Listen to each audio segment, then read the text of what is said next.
În localitatea Tizmana există un monument ridicat în perioada comunistă în cinstea unui erou local, căpitanul Ion Neferescu, care, culmea, a fost închis și a murit într-o închisoare comunistă. Lucrarea se află în dealul Nereaz din satul Gornovița, un loc încărcat de istorie și legendă, pentru că aici se găsesc și castanii seculari care au fost plantați chiar de către Sfântul Nicodim. Monumentul ridicat în cinstea căpitanului care a luptat în primul război mondial a fost conceput și amplasat în anul 1977, atunci când totul era sub controlul dictaturii comuniste, iar orice manifestare care depășea rigorile impuse era înfrânată sau pedepsită cu asprime. Cu toate acestea, monumentul de pe dealul Nereaz a scăpat de cenzura comunistă. Cea mai importantă contribuție la ridicarea acestuia a avut-o Nicolae Tomoniu, un profesor pensionar care în perioada respectivă era directorul Căminului Cultural. Acesta a reușit să păcălească vigilența autorităților comuniste care și-au dat acceptul pentru amplasarea monumentului, fără să știe că eroul local a murit în închisoare pentru convingerile sale anticomuniste. Însoțiți de Nicolae Tomoniu, am pornit pe cărarea care duce pe dealul Nereaz. Urcușul este anevoios pentru că panta este abruptă. În pământul moale, tractoarele care transportă lemne din pădurile din împrejurimi au lăsat urme adânci. După mai bine de un sfert de ceas de mers pe jos, reușim să ajungem pe dealul Nereaz, unde se află și castanii declarați monumente ale naturii. Priveliștea este minunată pentru că se pot vedea toate localitățile din prejur, dar și natura pur și simplu paradiziacă. Nicolae Tomoniu ne povestește că în acest loc au fost purtate lupte crâncene la care a luat parte și căpitanul Ion Neferescu. Ulterior, pentru meritele deosebite, Casa Regală l-a împroprietărit chiar cu terenul unde a luptat. Ne aflăm într-o zonă deosebit de frumoasă, pe un platou de lângă satul Gornovița din localitatea Tizmana. Ce ne puteți spune despre zona, despre istoria acestui loc și despre monumentul care a fost ridicat chiar aici, în spatele nostru, pentru că are o poveste specială, aș spune chiar unică. Ne aflăm aici în fața unui monument care s-a ridicat în onoarea căpitanului Ion Neferescu și suntem la 100 de ani, se vor împlini în luna august viitor. Suntem deci la 100 de ani de când s-a declarat în 1916, când România a declarat război la 15 august. Germanii și Austro-Ungaria, Imperiul Austro-Ungar era atunci. Și atunci au fost niște lupte aici deosebit de crâncene. Războiul s-a declanșat cam pe la 1 septembrie, pe la 27 septembrie au primit ordin trupele române care erau amplasate aici în spatele nostru, au primit ordin să se retragă. Ele avansaseră mult în Transilvania, dar Mackensen început să se bată dinspre Bărgan, să treacă din Bulgaria împreună cu bulgarii, să treacă spre București. Și atunci ai noștri s-au gândit să retragă trupele și să rămână pe alinamentul acesta până când rezolvă problema cu Mackensen, care mai târziu spunea: v-ați retras și ați făcut o greșeală, că dacă nu vă retrăgeați să vă duceați spre Budapesta, drumul era deschis. Și chiar aici au fost duse acele lupte? Da, chiar aici, atunci s-a construit aici prin spate, începând de la mănăstire până în creasta Oslei, drumul strategic 1916, pleacă din dreptul ocolului Silvic, se duce pe Lespezele, lacul Iovan, unde este acum, până în Șaua Suliț. Acolo era o divizie a lui Cocărăscu, care ținea pept ca trupele germane să nu se infiltreze din Valea Jiului de Vest. Și acolo, pe alianamentul ăla, ei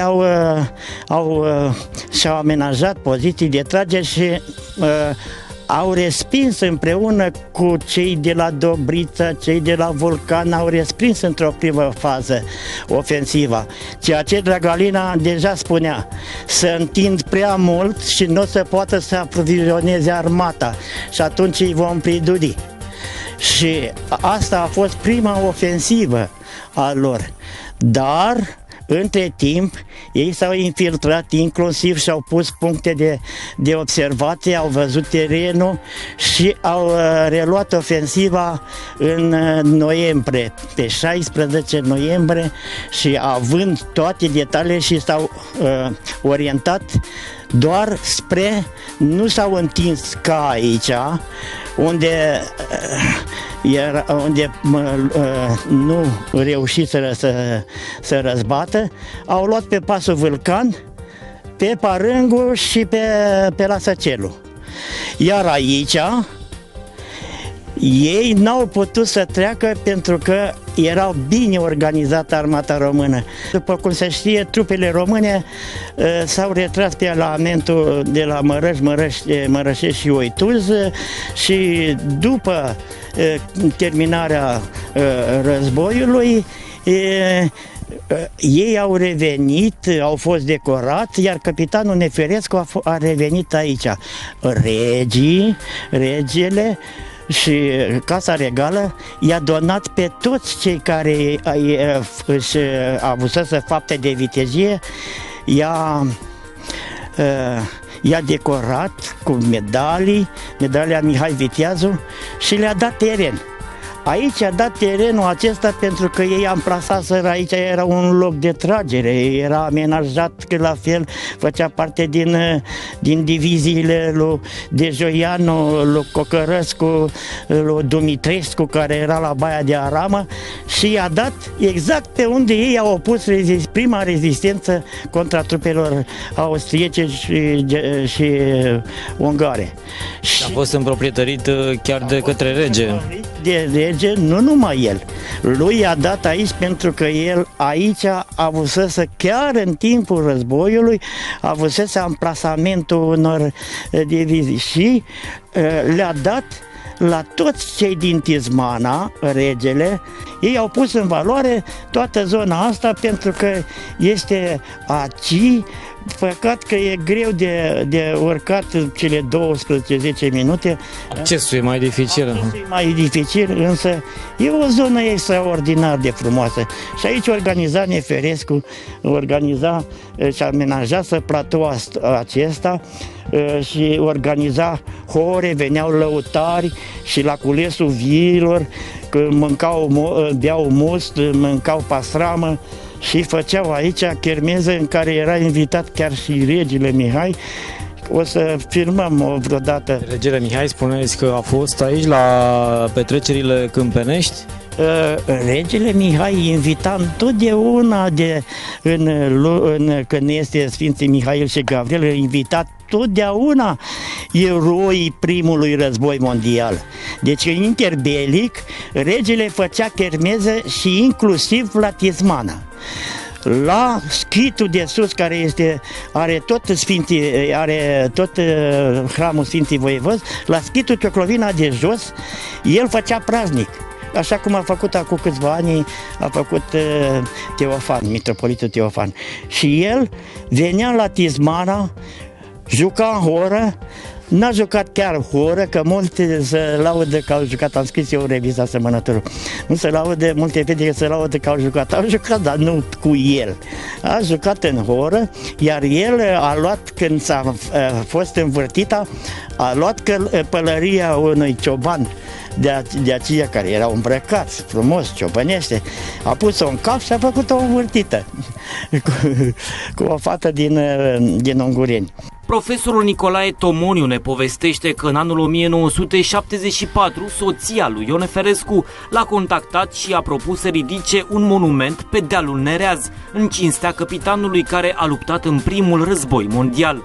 3 ani mai târziu, acesta a întocmit un memoriu către Consiliul Județean al Educației și Culturii Socialiste, în care a descris doar o parte din viața lui Ion Neferescu, și anume faptele sale de vitejie de pe front, însă a omis să consemneze faptul că a fost arestat și că a murit în închisoarea Văcărești.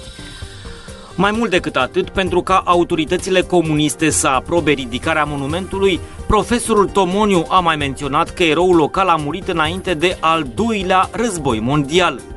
A marșat pe ideea inaugurării monumentului cu ocazia zilei de 23 august, care era atunci ziua națională, iar comuniștii aflați la putere și-au dat aprobarea pentru ridicarea lucrării în cinstea lui Neferescu.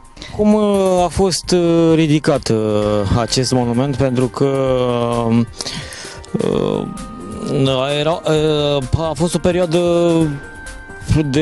cu foarte multe restricții atunci când a fost realizat. Asta este o poveste care a fost ascunsă până în decembrie. De fapt, atunci, în perioada 1974, când eram eu director de cămin, a venit doamna Tanța și cu ce Popescu Tizmana, profesorul din Craiova, și a venit la mine: dom'le, am vrea să facem și noi un monument lui Ion în Nereaz. Cum putem să obținem aprobare? Așa este cunoscut locul acesta? Este cunoscut ca Nereaz, însă el era... De la ce vine? De mieri. Era aici plantat idemieri, pe lângă Castan era plantat idemieri, și faptul că a devenit terenul lui Neferescu, i-a zis Nereaz, în loc de Mereaz, până la urmă. Nu știu, dar provine din Mereaz, în orice caz. Și a venit doamna Tanța, am făcut, am în monografia mea acest lucru, am făcut un memoriu lui Constantin Drăgoiescu. La primărie era... Doamna este... Doamna Neferescu a fost o femeie extraordinară. Deci ea organizează un... Fica? Tanta Neferescu este fica lui Dumitru Popescu, este primul învățător din Tizmana. Este un învățător care se ducea la mănăstire, organiza la mănăstire împreună cu George Coșbuc, împreună cu Dincă Schileru, împreună cu egumenii, organiza șezători, adunări cu sătenii. Și în adunările acelea cu sătenii, Spiriu Haret spunea ca să învețe sătenii cum să se organizeze. Era un sanatoriu corpului didactic în fața mănăstirii. Și acolo era o sală unde ei se adunau și împreună cu Coșbuc, tata lui Neferescu, Dumitru Popescu, ținea aceste șezători. Iar Tanța, la rândul ei, în perioada asta interbelică, a fost o mare amică cu Arieta Tărăscu, care avea Liga Femeilor din Gorj. A primit diplome pentru costumele care le verifica, să avea o echipă aici de tesătoare, de cusătoare, și făcea cusături, crease un cerc de cusături chiar în casa ei acolo. Și Și a venit la dumneavoastră, atunci erați directorul Căminului Cultural, ați venit cu această propunere. Am vorbit și cu Costică Popescu, cu domn profesor, și spune: domne, nu îl facem prea mare, că atunci era așa, îl facem din blocuri de granit, astea sunt blocuri de granit, și punem o placă acolo lângă Neferescu și amintim de el. Eu i-am făcut, era cam cum erau vremurile atunci, eu i-am făcut memoriu, în memoriu Consiliul Județean al Culturii și Educației Socialiste, la 20 iulie, la numărul 20 al Căminului Cultural, din 6 iulie 1977. Și aceea povestesc exact cum a fost el decorat la Mărăși, Mărășești și Oituz, dau documente, așa, dau din anuarul Armatei Române și la sfârșit, pentru că el, după ce au venit comuniștii, el a fost arestat. A fost arestat și a murit la Băcărești. A fost întâi pe la Ploiești, a fost arestat pentru că făcea parte din elita regelui Mihai. Deci el fusese împreună cu alții și l-au luat la armată și l-au luat la pușcărie și n-a putut rezista și la Văcărești l-au dus la spital la Văcărești și a murit. Era un opozant al regimului comunist? Toți erau opozanți. Păi toți care luptaseră pentru România mare și toți care creaseră un regat care mergea extraordinar de bine, veneau belgienii, francezii, migrau cum migrează România acum în Franța sau în Belgia. Venea să lucreze în România, aveam o monedă extraordinară. Și plus de asta a fost și răzbunare, pentru că ei, Gheorghiu Dej împreună cu Nicolae Ceaușescu, cu Bodnăraș, au fost închis la mănăstire, au fost ca deținut politici. Ei au lucrat la Fântâna Chihaia, muncă fizică. Și ei s-au răzbunat pe toți aceștia care luptaseră pentru România Mare. Și atunci, eu, în memoriu, Ați menționat acest lucru că a fost închis de către comuniști? De unde? Păi cine mi-a aprobat mie treaba asta? Eu m-am bazat pe două lucruri.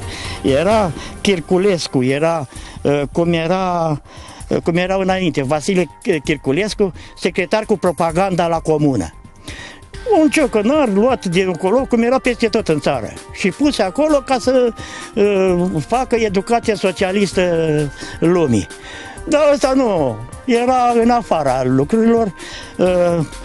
Primarul semna Chirculescu și Drăgoiescu, eu am zis aici, prin atracție, am zis de atracție așa, construcția se amplasează, dau date despre construcție și spun aceea că ar fi bine ca să fie dat în cinstea zilei de 23 august, că venea de zi. Dar eu îl omorâsem, mi-am spus, a trăit între cele două război, a murit înainte de al doilea război mondial. Deci eu l-am omorât pe Firescu, nu l-au omorât nemții, l-am omorât eu ca să pot să treacă aprobarea. Și Drăgoiescu a fost, da, face monument, nu știu ce, și au făcut acest monument. Ce an a fost realizat? A fost realizat chiar în 1977. Eu, după ce am trimis asta în 6 iulie, am zis că e bine să primim aprobarea până în 23 august, să facem o inaugurare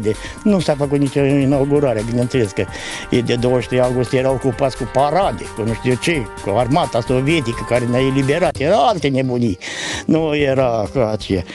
Și ați reușit să realizați acest monument într-o perioadă de comunism acerb, în cinstea unui erou al Tizmenei, care a murit într-o închisoare comunistă. Eu, ca director de cămin cultural, întotdeauna am fost independent. Încerca să să mă bage prin comitetul comunal de partid, că nu știu ce. I-ați păcălit cumva, nu? Pe comuniști. I-am spus, da.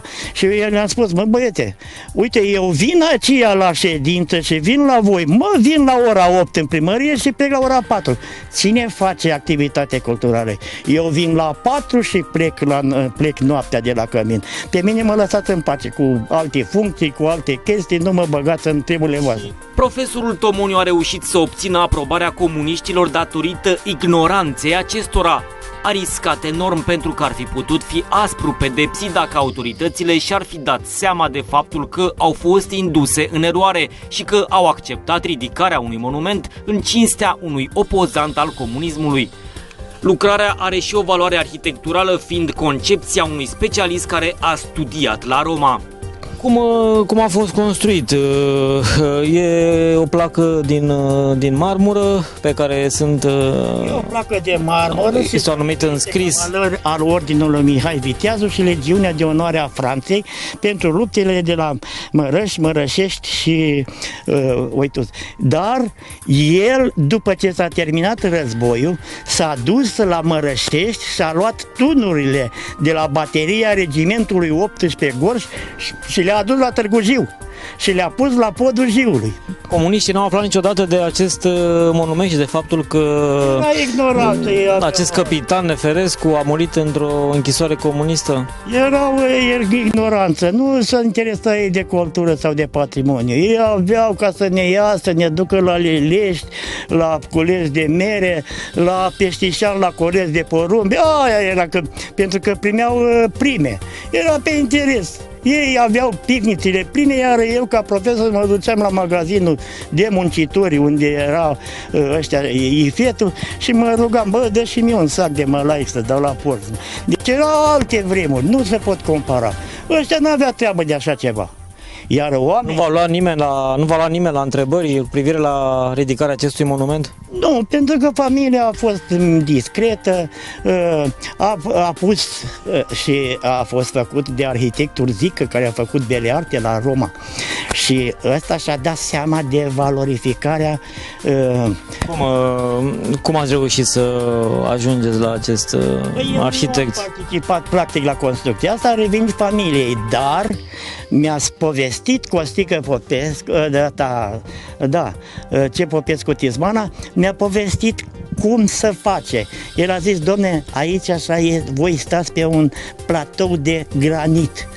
Și într-adevăr stăm pe un platou de granit, de aia este o zonă extraordinară, pentru că mulți nu știu, dar cercetările interbelice, castanul crește nu numai faptul că, uite, vine căldură, e cald aici și bate dealul, dar conservă pentru castan calcarele odată și mulți au pus că ăsta e factor principal. Nu-i factorul principal. Calcarele conservă căldura, însă principalele substanțe nutriente vin din granitul de Tismana, care are filoane. După ce am obținut aprobarea, asta era treaba și primăria și-a dat acordul pentru a ridica acest monument. Păi primăria, Chirculescu a semnat ca primarul și primarul a semnat tot ca primarul. El nu știa? Ei nu știau de... Au citit ei așa în fugă, da, face monument. Am văzut probabil că e vorba și de 23 august, ziua națională pe vremea aceea. Nu-i costă pe ei nimic, face familia, nu știu ce, vine așa. Familia s-a ocupat de tot. Familia s-a ocupat de tot, deci nu, pe de altă parte, nici eu nu puteam să mă afișez toată ziua și să fac tam-tam și să-l valorific, pentru că aflau că Neferescu ridică un monument în timpul comunismului la unul omorât la Văcărești, deci de comuniști. Dacă se afla, puteam să fiu dat afară din învățământ, de-aia eu evitam. Da, vreau să vă întreb, ce riscați dacă se afla? Cum, dumneavoastră? Doar atâta sau putea să fiți și închis? Noi Poșcăriaș, care a fost cu regele Mihai și care a fost cu cheaburii, păi îți dați seama, ia du-te tu de aceea. Mă muta pe undeva, pe în altă parte, sau lua. Păi era Drăgoescu. Ăla când venea la ședință, era spaima. El când venea la ședință, la cadavrele didactice, așa ne zicea. Nu faceți, nu dregeți, nu știu copii. Erau cam cum sunt acum, puși pe criterii politice. Așa. V-ați asumat totuși un risc prin...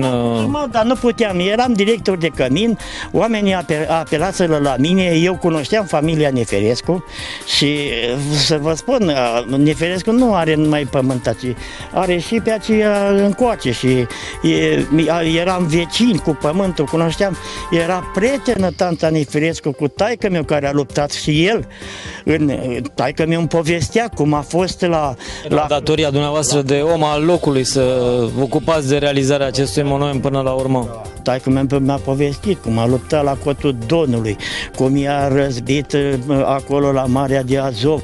Deci ei au luptat și eu nu puteam ca să refuz familiei ca să rămână totuși memoria lui Ioan Nifirescu. Mă gândeam că odată și odată se va lansa, pentru că și în vremea aia, după 65, Ceaușescu a lăsat să mai moale, din 77 tot la fel, și începuse Ceaușescu cu grandomania, cu dacomania, cu 2050 de ani de la statul, dacă nu știu ce, festivalul Cântarea României, începuse mai pe sus, dar nu era în interesul adevărat al poporului și al patrimoniului nostru. Era în interesul preamăririi lor. Monumentul a fost realizat cu oameni de aici, din Tizmana, da, deci, cu muncitori de aici? Da, deci noi avem aici, pentru că ăstea au fost aduse cu granitul de Tizmana, care e mai sus, a fost adus cu carele, a fost adus și avem norocul pentru că Mircea cel Bătrân, săracul, împreună cu Vladislav, cu domnitorii Basarabii, ne-a adus aici 40 sălașe de țigani. Ei, acum, sălași, 40 sălașe nu înseamnă că au fost 40 de... Fiecare sălaș era 8-10 oameni. Deci în jur de 300 de lucrători care au lucrat la mănăstire și care au rămas aici. Pe urmă s-a desfințat robia, dar... Ei au lucrat la construirea acestui monument? Aceea în Mahala găsești meseriași din casă în casă. În apropierea monumentului se află un conac unde Neferescu s-a adăpostit de multe ori, aici fiind organizate frecvent și petreceri câmpenești. Aici se află și un conac, ce ne puteți spune despre acesta? Păi aici așa a fost amenajat, pentru că aceea strângeau castanele, aceea avea butele cu vin, avea putinile pentru mos. Era cum au și pe aici, așa, în jos ați văzut că sunt numai conace din ăștia mici, așa, făcute pentru ca să aibă o unealtă acolo la îndemână, ca să fie folosit la muncile agricole. Deci asta era cam tot, dar Neferescu, cum vedeți, a amenajat aici, avea bănci, avea tot ce trebuie, fântână, a făcut fântână. A fost conacul lui acesta. El l-a amenajat, de aia regii s-au gândit, măi, le dăm lor, pentru că ăștia și în bătălie au fost buni și sunt buni și gospodari și o să amenajeze și așa și făcut, pentru că el a îndemnat pe mulți ca să planteze mieri, pieri, castani și așa mai departe. Deci era o personalitate a satului. Mai ales că erau și casani aceștia seculari în apropiere. Și Neferescu a ținut ca să vină aici la Gornovița față de Aurariu, care era la Șerșori, pentru că el se trage din Gornovița, chiar din satul ăsta de aici. Ion Neferescu s-a născut la 15 octombrie 1889 în satul Gornovița. Făcea parte din familia de dulgheri din neamul Nifiru, vechi meșteri constructori ai caselor din lemn, de la temelie, pridvor din lemn cu motive populare și stâlpi frumos sculptați, până la acoperișul de șindrilă. Tatăl său, tot Ion, se numea Nifirescu, după ce bunicul eroului adăugase la nume, după moda de atunci, sufixul escu. A fost locotenent în regimentul 18 Infanterie Gorj, iar în anul 1917 a fost decorat cu medalia Mihai Viteazu, clasa a 3-a, pentru avântul și vitejia cu care a comandat compania 11 în luptele de pe dealul Mărășeștilor din iulie 1917. Capitanul Ion Neferescu făcea parte din marile familii de învățători ai Tizmanei. A fost căsătorit cu Constanța Neferescu, fiica învățătorului Dumitru Popescu. Ion Neferescu a fost arestat de securitatea comunistă în anul 1950. După crunte bătăi în penitenciarul din Pitești, a murit la 28 noiembrie 1953 în spitalul penitenciar Văcărești. A urmat discreditarea totală prin răspândirea zvonului că Neferescu fusese legionar. El nu mai era eroul de la Mărășești din iulie 1917 și nu fusese chemat de Casa Regală de ziua Sfântului Mihail și Gavril pentru serviciile aduse țării în războiul de reîntregire al neamului. După ce a fost lăsat la vatră, Ion Neferescu a activat ca învățător. Spuneți-ne despre acest capitan Neferescu. S-a născut în Tizmana, a învățat aici primele clase. Da, deci se crease o elită de dascăli, adevărați dascăli ai satului. În momentul în care Coșbuc a venit și cu Spiru Haret și cu ceilalți au făcut societatea Zdorna Tizmana cu ideea de a emancipa localitatea, de a construi școală nouă, de a construi cămin de culturală, de a dota biblioteca, de a face o școală de meserii și de a convinge pe mulți din ăstea boieri să-și facă vile pe Valea Tizmanei, alături de mănăstiri. Atunci a fost lotizată Valea Tizmanei, s-a construit vile, a fost Sfetea care a construit vile, a fost vila lui Cricescu, a fost vila lui Miloșescu. Miloșescu a fost primul tipograf al Gorjului și el nu și-a construit în altă parte, ci la Tizmana, pe Valea Tizmanei a amenajat și Elesteu. E o întreagă istorie de oameni care au contribuit la patrimoniu și la dezvoltarea Tizmanei, pentru că Tizmana, mulți zic, mănăstire, nu, aici a fost o efervescență patriotică. Eu nu am făcut întâmplător gestul ăsta, ci pentru că Tizmana n-a fost niciodată colectivizată și Tizmana avea în sânge de la moși strămoși adevărata valoare a poporului român, nu bramburelele ce ne aduceau ei la ședințele de obligatorii la școală. A fost înmormântat aici în Tizmana? Capitanul? E o dramă. S-a dus doamna tanta Neferescu la Văcărești și l-a căutat acolo. Dom'le, dați-mi hainele. A zis cu comuniștii dacă i-a dat ceva, nici nu i-a arătat, nu l-a mormântat, cine știe cum l-a fi mormântat, în gropi comuni, au fi murit mulți. A umblat beata tanta Neferescu acolo, nu știu ce o fi recuperat din lucrurile lui de la alții, care era în pușcărie și care mai era acolo. Și le-a adus ceva, ce-a mai găsit acolo, ceva haine, nu știu ce, și a făcut aici, la cimitirul nostru, a făcut un grilaj cu crucea a ei și a lui Neferescu.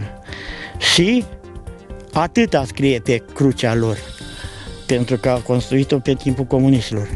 A fost odată familia Neferescu. Capitanul Neferescu a luptat în bătălii foarte, foarte importante. A luptat în multe bătălii capitanul Neferescu și erau și el, era și Aurare, era și Bărbulescu, era și Matică Șerbu, era și Văcaru, au murit mulți. Dacă în al doilea război mondial au murit, să zicem, un număr de oameni, în primul război mondial au murit dublu. Castanii aflați pe dealul Nereas, chiar lângă monumentul lui Ion Neferescu, au o vechime de peste 600 de ani și au fost declarați monumente ale naturii de Societatea de Geografie din Paris. Au fost primii castani plantați în această zonă. Cel mai mare castan are o circumferință de peste 8 metri, iar un altul depășește 6 metri. Cel mai mic măsoară în circumferință aproape 6 metri. Localnicii au pus pe unul dintre castani o icoană care să amintească de faptul că a fost plantat chiar de mâna Sfântului Nicodim. Profesorul din Tizmana ne mărturisește că procesul de uscare al castanilor a avansat rapid în anul 2002.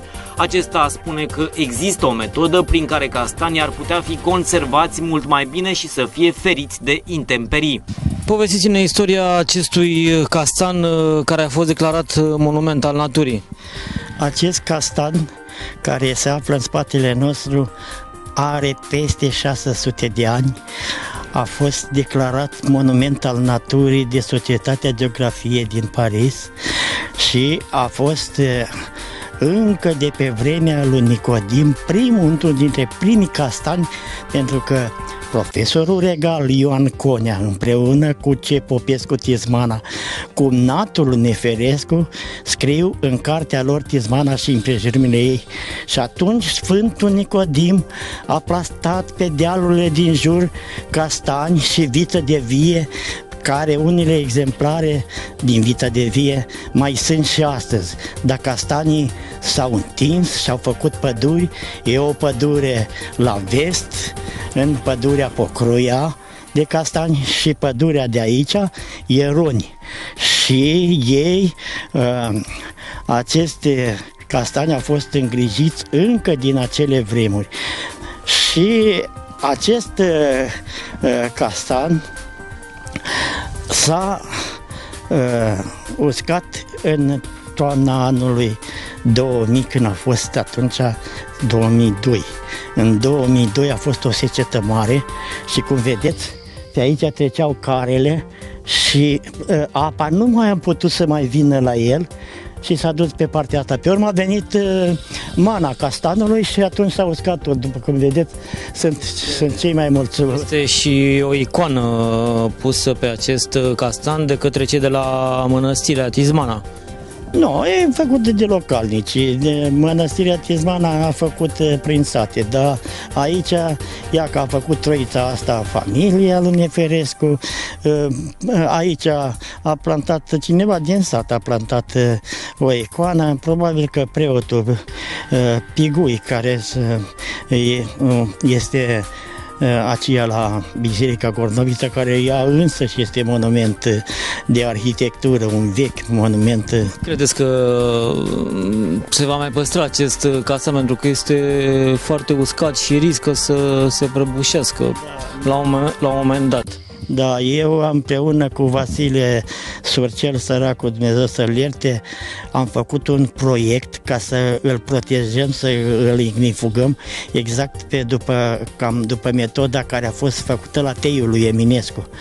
Iar proiectele noastre au fost citite și au fost dospite. La asta, ci că nu ne interesează castanii, alte proiecte.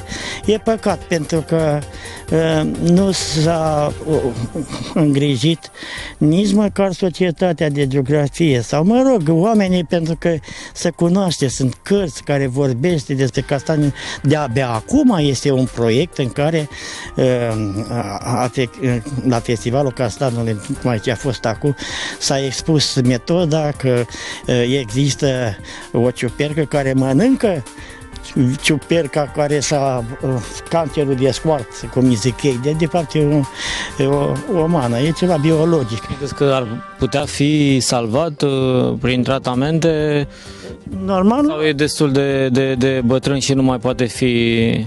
Există echipe de ignifugare, că dacă s-ar turna ceva, pentru că nu mai ai ce face cu el decât să-l ignifughezi. Povestea monumentului lui Neferescu este cunoscută de autoritățile locale, care intenționează să denumească una dintre străzile din localitate cu numele căpitanului care a murit într-o închisoare comunistă. Conducerea primăriei Tismana are în plan reabilitarea drumului de acces către zona în care se află monumentul și castanii seculari. În Tismana a fost ridicat în anul 1974 un monument care are o istorie unică. A fost realizat în cinstea unui erou al zonei, care din păcate a murit într-o închisoare comunistă. A fost un fel de opozant al regimului, lucru cam greu de crezut pentru perioada respectivă. Cum a fost posibil așa ceva? Pentru perioada respectivă, aproape v-aș contrazice, nu era un lucru anormal, din păcate, pentru noi. Foarte mulți ofițeri de carieră ai armatei române, după ce au fost persecutați de către regimul comunist. Ofițerii de carieră au fost de la început văzuți de către proaspăta o rânduire adusă de către Armata Roșie la noi ca niște opozanți ai regimului. Aveau o pregătire peste media obișnuită, făceau școli de militare și de ofițeri, sigur, numai cei care aveau un intelect deosebit.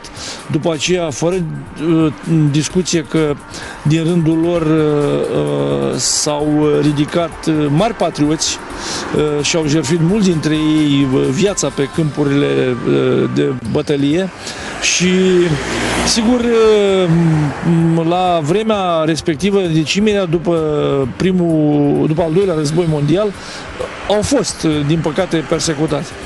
A fost însă un ofițer erou, așa cum spuneați dumneavoastră, și motivul acesta a stat la baza și la posibilitatea de a îi se ridica un monument acolo pe plaiurile care lui i-au fost extraordinar de dragi. Avea o suprafață de teren și sigur era legat de acest teren, în afară de priveliștea pe care dumneavoastră ați văzut-o extraordinară, castanii aceia seculari, unii le apreciază la peste 500 de ani vârsta lor, din păcate uscați, datorită în principal calcelului de scoarță, dădeau zonei un farmec deosebit.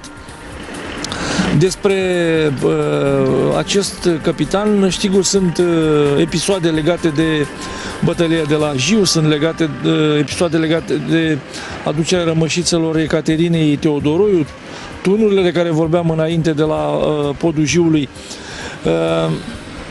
Am avut o propunere din partea unui profesor pensionar din zonă, putem să-i spunem și numele, domnul profesor Tomoniu, ca între străzile pe care le avem în această localitate, una dintre ele sau o porțiune din ea, respectiv din strada principală, să poarte numele ofițerului Nefirescu. Și cred că avem obligația să adunăm mai multe informații despre viața lui și cu un proiect de hotărâre argumentat să venim în fața Consiliului Local pentru a nu fi uitată viața și pentru a fi mereu memoria lui în mintea și în ochii noștri tismenenilor. Regimul comunist de atunci a fost păcălit, în sensul că profesorul Tomoniu, de care spuneți, era director atunci al Căminului Cultural, în propunerea făcută la Consiliul Cultural de vremea respectivă, nu a menționat faptul că acesta a murit într-o închisoare comunistă, ba mai mult chiar a precizat că a decedat înainte de al doilea război mondial. Sigur, această propunere să fie aprobată până la urmă și a primit ulterior și aprobarea primarului din perioada respectivă. Pentru a nu fi o opoziție din partea regimului comunist, sigur că a folosit această stratagemă, s-a referit numai la latura militară, la eroul Nefirescu și nu s-a referit deloc la gândirea, concepția politică a ofițerului Nefirescu. Și bine a făcut. Și a asumat și un risc. Și a asumat și un risc, sigur, că pentru că dacă ar fi fost descoperită această latură, probabil că nu li s-a mai fi dat voie să ridice monumentul respectiv. Așa cum spuneam, zona respectivă este deosebit de frumoasă, dar din păcate accesul este puțin mai dificil. Primăria are în vedere să amenajeze acel drum, să-l pună în valoare pentru turiști, mai ales că acolo sunt și acei castani seculari de care vorbeați. Avem obligația să facem tot ceea ce ne stă în puteri și facem, într-adevăr, prea puțin pentru punerea în valoare a acestor valori deosebite de patrimoniu, am putea spune, în primul rând natural, ale localității noastre Tismana. Avem de gând ca pe seama unui proiect pe care dorim să-l accesăm, să creăm cât mai multe astfel de trasee turistice care să fie amenajate, să aibă locuri de popas, să aibă foișoare de observație și pe aceste trasee se poate ajunge la aceste locuri mirifice. Noi trebuie să fidelizăm pe cei care vin în localitatea noastră, să le dăm argumente că trebuie să rămână mai mult de o zi și astfel să-i transformăm din excursioniști în turiști. Spre beneficiul întregii localități, în primul rând al pensiunilor, al producătorilor locali de produse agricole, carne, lapte și celelalte fructe, legume, pentru că dacă vor rămâne mai mult timp în Tismana, turiștii respectiv sigur vor aduce și un aport important la economia localității. Monumentul ridicat în cinstea capitanului Ion Eferescu are o poveste unică și demonstrează